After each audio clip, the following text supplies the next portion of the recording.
All right, good afternoon. My name is Dr. Dukuzumurenyi, and I will be your professor for History of North Africa, History 312. Because the class is starting late into the semester, we will need to meet. Right now we meet twice per week. We will need to meet an additional time per week. So I'll need to speak with the class representative after class so that we can get together and pick another time that you'll also meet, because you have course material that has to be made up because it took them so long to get you a professor for the class. And you've already missed 7 weeks of class, if I'm not mistaken. So in order to be able to make that time up, instead of us meeting twice a week for 4 hours, we'll need to meet 4 times a week for 8 hours. So you'll have to get with the class. I'll meet with the class representative, and then the class representative will speak with you to see when we can harmonize all of the different schedules so that we can make that additional time. That being said, I'd like to welcome you to History of North Africa, the class. I think you will find it exciting, interesting subject matter. A little bit about myself. As I said, my name is Dr. Ambakisye-Okang Dukuzumurenyi. I'm originally from the United States, born in the United States. My family from the United States as well. And I will be leading you in this journey through a history of North Africa. I'm not going to begin the class in the normal fashion. Normally, you might get started about talking about what the history of North Africa, different things that have occurred there. But we're going to begin with a simple question. And that question is, as Africans, why do we study our history? As Africans, why do we study history? And more importantly, why do we study our history? Before you start to study any class dealing with history, you need to understand, why are you studying history? Are you studying history because you're students and it is a required course and you need this class in order to graduate? Are you studying history because you like the subject of history? Why do we as Africans study history? Why do we as Africans, that is, as Watu-Weusi, as black women and men, descendants of the children of the sun, the mothers and fathers of Africa, the land of Bilad et Sudan, the land of the blacks, why do we study history?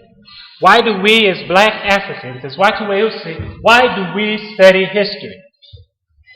Why do we do that? And especially, why do we study the history of Africa? And as we are doing here in this class, why do we study Hadithi ya Afrika ya Kaskazini? Why do we study the history of North Africa? You have to have a motive, a reason for doing something. Makusudi, what is your intentionality? When you do something, you have a purpose. What is the intentionality that you are pursuing in studying history, and what is your intentionality for studying African history? That word makusudi is very important, because every time you do something, you have an intention. So we as Watu-Weusi, why are we studying Hadithi ya Afrika ya Kaskazini? Now, and yes, I say we as Africans, kwa sababu, no matter whether we were born in Tanzania, Nigeria, Zimbabwe, or the Central African Republic, all which are states whose boundaries and governments were established by colonialist invaders, conquerors, and enslavers from Mulaya, or whether we are descendants of Africans who were taken away from Africa in enslavement and were born in the United States, Brazil, India, Guyana, Trinidad, or Haiti, or whether we are the descendants of Watu-Weusi the original rulers of Afrika ya Kaskazini, who are now oppressed by the Arab invaders of Afrika ya Kaskazini, we are still Africans. Mwalimu Nyerere said in one of his last speeches that he gave that we'd spent the last 50 years trying to be Tanzanians, trying to be South Africans, trying to be Zimbabweans, and he said we failed, and he said that's a good thing we failed. Because if you look at Ulaya, if you look at the European Union, oh yeah, they might be German, they might be French, but they understand the necessity of union. They understand the necessity of Jumuiya ya Afrika, an African union, a unity of Africans. So whether we come from wherever these places are, because we have Africans who are in India, over 100 million, the Dravidians and the Dalit. We have the Maori in Australia, the Australian Aborigines. These are African peoples. So we are Africans, and remembering that we are Watu-Weusi, we then have to come to the question, why do we as Watu-Weusi study the history of North Africa, of East Africa, of West Africa, of Central Africa, the history of Africans in the United States, the history of Africans in the Caribbean? Why do we study history? And that's a question you need to think about. Now, see, we are Africans, and we are not merely some national designation. You see, I was born in the United States, but that only signifies citizenship. Umwananchi. That's it. Nothing else. It does not signify identity. So when you study history, you must have it clear in your mind, identity. Because if you have identity clear in your mind, then you have makusudi, you have intentionality. Because your identity ties you to a piece of bark. Your identity ties you to land. And land is the basis of power. And land is also an aspect of how we get our identity. So now, but why do we study the history of Afrika ya Kaskazini?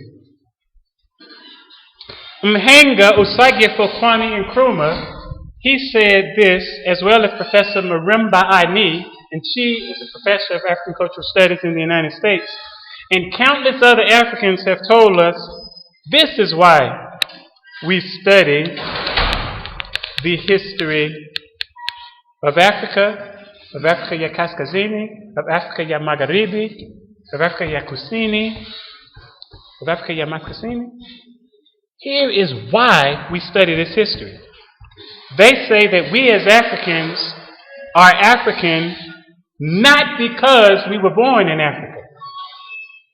See, if you understand science, if you understand the science of epigenetics, and I'm not talking about genetics, but the science of epigenetics, the science of epigenetics helps us to understand that you are African because Africa is born in your genes. Each of us carries within our genes the complete and total biological and cultural history of black people from the beginning of time. You are not, you think your genes were just made up just for you? No. You are the reproduction of genes that have been in existence from the beginning of time. So they say Africa is born in you. It's in our genes. It's in our DNA. Our entire biological makeup. And whether we like it or not, that's the way it is. Now, when we embrace this, whoa, what a wonderful thing it is when we embrace that fact of being African. So when you study history, you have to make sure you have that identity completely established in you. Your citizenship may be in Tanzania, but your identity is African. Now, as to why study the history, that is, study the past, we can learn something from the Wahenga. our African Wahanga have clearly given us a reason as to why we study history. Here is something that comes from the Mhanga Keti. Mhanga Keti was a king, an ancient African king who ruled in the Nile Valley in the year 2160 BCE. When I say BCE, as you know, we're talking about before the Common Era. And this is what he had to say concerning our study of the past. Said this almost, 4,000 or 5,000 years ago. Listen to what he said. He said, consider the Wahanga as an archetype, as an example, as a perfect example of an ideal. And then he said, emulate them. Do as they have done. Do as they think, as they thought. Do as they did. For what we create is brought forth from right knowledge. And you can only get right knowledge by studying your past. He said, we can look and meditate on how their words are engraved in stone. Our ancestors have left the words and left a history for us written in stone, written in everything that they've done. And when you study history, you are studying the actions of the Wahanga. He says, open your eyes so that you may study their words and reproduce their acts. For every master, every expert, every mtaalam once had need of a mwalimu. Everybody needs a teacher. Everyone needs to be taught. And it is from our ancestors that we are taught. And we learn about ancestors by studying history. So now this is one reason.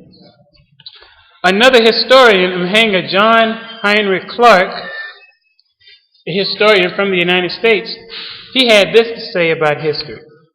He said, the events which transpired 5,000 years ago, 5 years ago, 5 minutes ago, have determined what will transpire,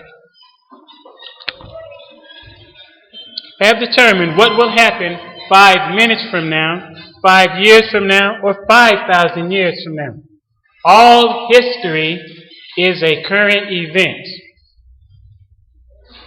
Think about it. If you think the past doesn't matter, let me take a hammer, knock you upside the head just hard enough so you forget everything. If you think the past don't matter, just let me hit you in the head so you can forget everything. And then suddenly, you will have to learn all over again. You'll forget how to talk, got to learn speech again. You'll forget how to walk, got to learn how to walk again. Because everything that you are right now is the result of things that happened in the past. It is. So this is why he tells us why we study history. Now, another ancestor, Mhanga Amos N. Wilson, an American-born African psychologist, he gave a lecture. He said, history as an instrument of power. And he gave us a reason as to why we study history.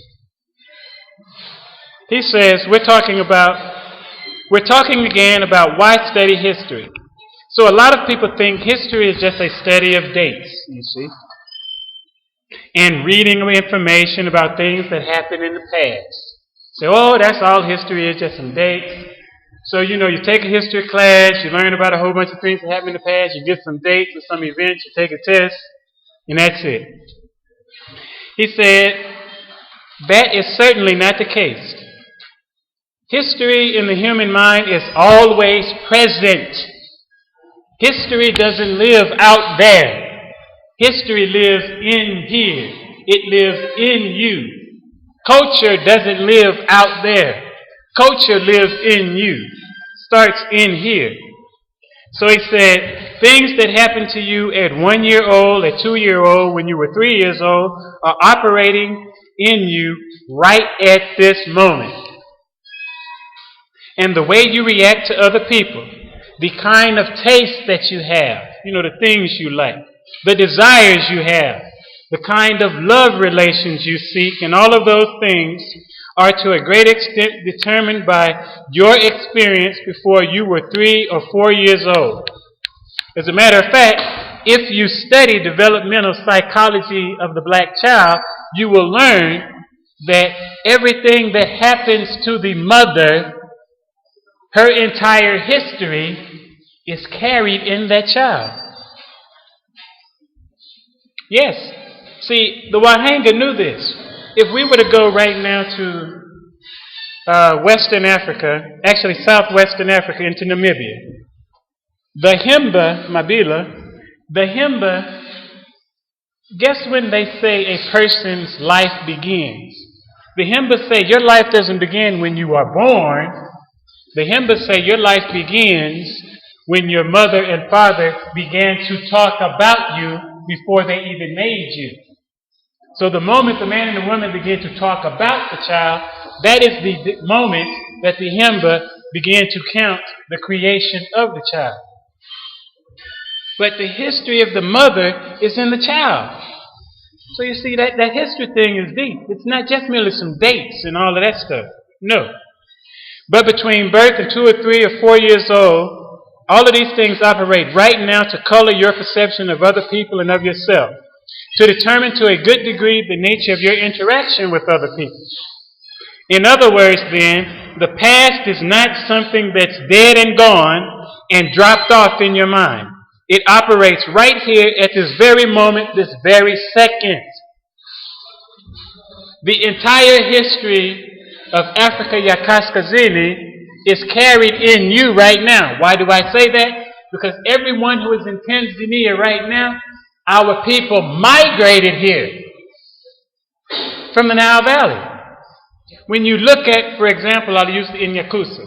The Inyakusa tell you that they migrated to Tanzania 400 years ago from West Africa. Now, why would somebody pack up and migrate from West Africa to East Africa 400 years ago? What was going on 400 years ago in the world that would make the Inyakusa come to into what is now Tanzania? And every other people who are here migrated here. The Nile River, which stretches from here, in Tanzania, all the way to the Mediterranean Sea, is a cultural highway for African people for several thousand years. So you see, the history of North Africa is not just a history up there, it's a history that you are intimately connected to. So when you study the history of North Africa as Africans, you are studying the history of yourself. And that is important. In other words, then the past is not something that's dead and gone and dropped off in your mind. It operates right here at this very moment, this very second, and it will operate until the day you die. But when you die, it won't stop operating because you're going to pass that history on in your DNA to your watoto. And then your watoto are going to pass it on to their watoto. And it'll continue to be passed on because history is alive in you, in me. It ain't dead. History is not something that's written in words and it's in a book. It lives in you and it continues to live. If you look at the history of a race of people, the way you look at an individual, those experiences that happened to us 200 and 300 years ago are not dead and gone by a long shot. The ways we relate to other people, many of our political goals today, many of our social goals right now, many of the things we desire to achieve as a people come from our experience during colonialism, during slavery. It comes from our experience in the past. Many of us are sitting here right now wanting to assimilate with white people. We want to be Wazungu. Some of us do. Just walk around and see all the people with the skin bleaching creams. We take the skin bleaching creams. We think we're too dark, so we bleach ourselves. Because we want to be like the people who conquered us. That's a part of the history. You can't deny it. Every time we turn on the television, you see a television host here in Tanzania who doesn't bleach their skin. If I'm sitting in Dar es Salaam in a restaurant I can see at least 5 people who are going to come through there who have bleached their skin. That ain't natural. Is it natural for you to suddenly decide? You think it's natural that a child is born and looks in the mirror and says, oh, I'm too dark. I should be lighter. Let me go buy some skin bleaching cream and bleach myself. That's not normal. That is not normal behavior. It comes from our history, the experiences we have experienced. Go back and look at Mwalimu Nyerere told you. You know, when somebody conquers you, and then they have you in their power, and then you grow up in that power, you start thinking that that's the way to be.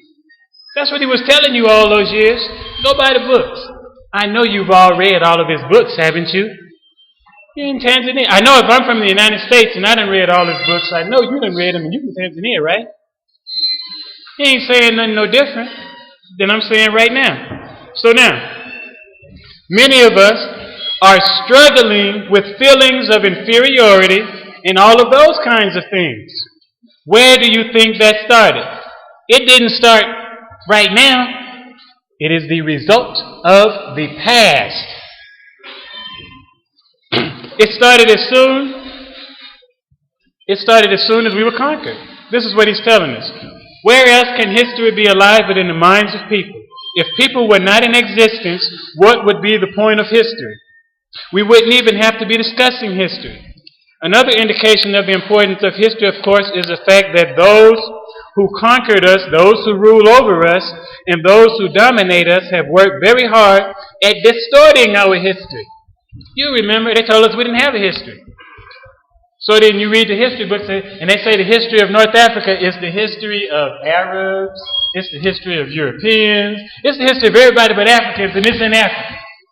As a matter of fact, if you look at the way history is written, they snatch North Africa right out of Africa and say it is a part of the history of Asia, Southwest Asia. Go to the library and get a geography book. And when they study Africa, they'll show the geography and history of sub-Saharan Africa. Like there's some big dividing line or something. And they'll take North Africa, it's not a part of Africa. They done took that. Matter of fact, do you know there are people in the world, when you start talking about the countries of North Africa, they don't even know you're talking about Africa. I was in America, I told somebody, I'm going to Egypt. I said, I'm going to Africa. They say, oh, where you going? I'm going to Egypt. They say, I just said you was going to Africa. I said, where you think Egypt is? It's in Africa. But because of the way other people have written history, you swear that North Africa wasn't a part of Africa. You swear that there were no Watuweusi anywhere in North Africa. But that is not the case. All right, you have to look at the people who dominated us and what they were doing to hide history from us and falsify history, lie about the history. Hey, we don't have a history.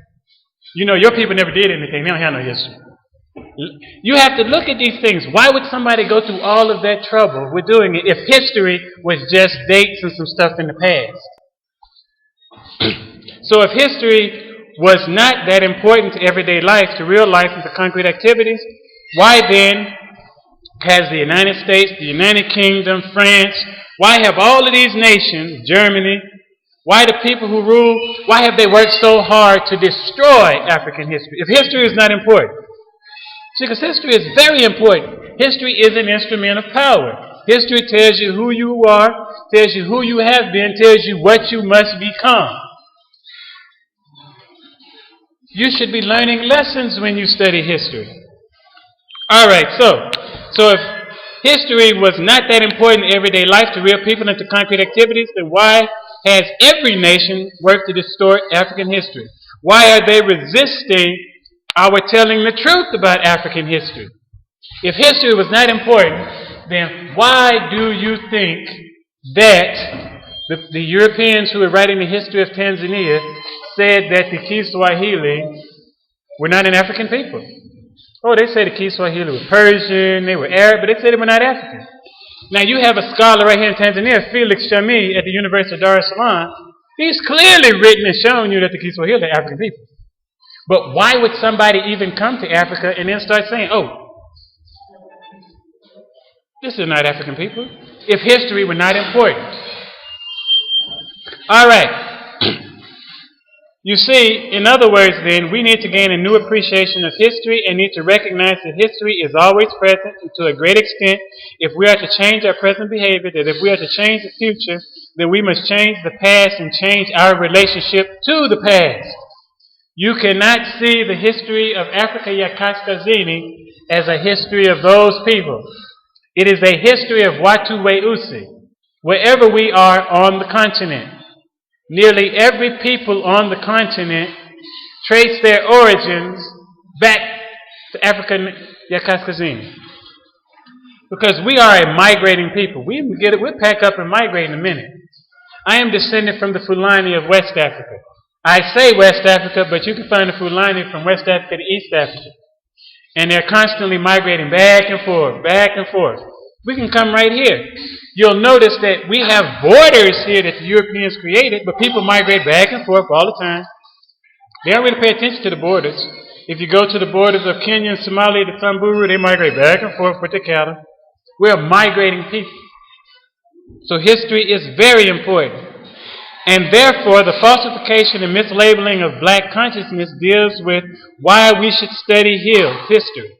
It deals with history as mythology.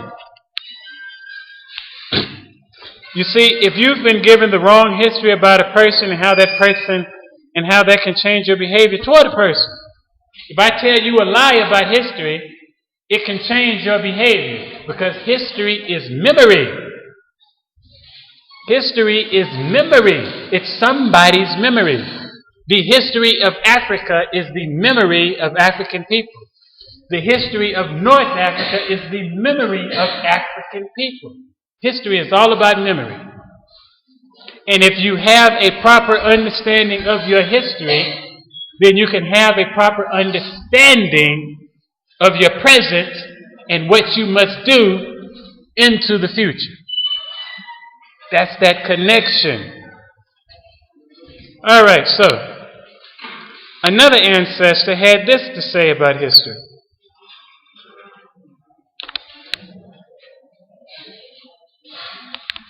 Malcolm X had this to say. He said, when you deal with the past, you're dealing with history. You're dealing actually with the origin of a thing. When you know the origin, you know the cause. It's impossible for you and me to have a balanced mind in any society without going into the past. Because in this particular society, as we function and fit into it right now, we're such an underdog. We're trampled upon, we're looked upon as almost nothing. Now, if we don't go into the past and find out how we got this way, we will think that we were always this way. And if you think that you were always in the condition that you're in right now, it's impossible for you to have much confidence in yourself. You become worthless, almost nothing. But when you go back into the past and find out where you once were, then you will know that you once had attained a higher level, had made great achievements, contributions to society, civilization, science, and so forth. And you know that if you once did it, you can do it again. You automatically get the incentive, the inspiration, and the energy necessary to duplicate what our forefathers did. That's why we study history. It is memory. It tells us what we are capable of. And lastly, Chancellor Williams, an African historian, he said this. Chancellor Williams was an African historian, wrote history. This is what he had to say about our writing of history. He said, I make a more definite break from the old line of historians, all Western-trained scholars, people who've learned about history in the West. He said, to be objective and more scientific, this school insists the research scholar should do no more than present the comprehensive and fully documented results of his investigations. There should be no subjective commentaries, no editorializing. One should just present the factual data and leave interpretation and evaluation to the reader. This may not only be the correct viewpoint, but it is even beautiful for historians who represent the already arrived people who control the world. They can well afford the luxury of historical knowledge for knowledge's sake, the great satisfaction that comes from just knowing how things came to be. But the black historian, member of a race under perpetual siege and fighting an almost invisible war for survival, dare not follow in these footsteps of the master. Quite the contrary. After faithfully researching and piecing together the fragmented record of the race's history, the task of critical analysis and interpretation should begin. What were our strengths as Africans in the past? In what respects were we most vulnerable? Where did we go wrong? And all this, like the study of history itself, must be for the express purpose of determining what to do now. In short, the black historian, if he is to serve his generation, must not hesitate to declare what he thinks the results of these studies mean. For even when our history shows us where we have been weak, it is also showing us through our own efforts we can become strong again.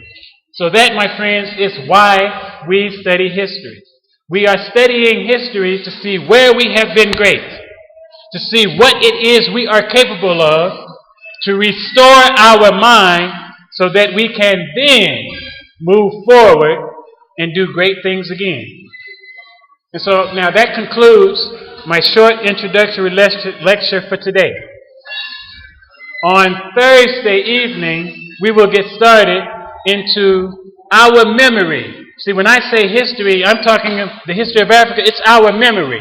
We shall restore our memory about our history as Watu Weusi in Afrika ya Kaskazini.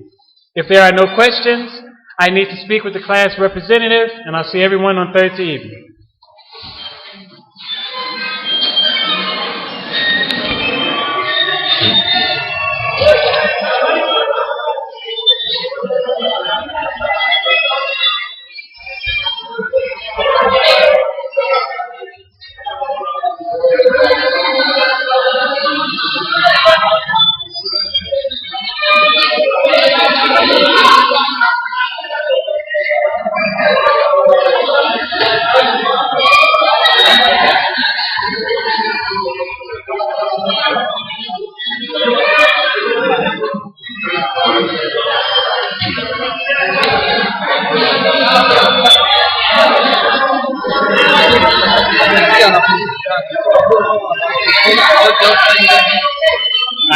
This is what they gave me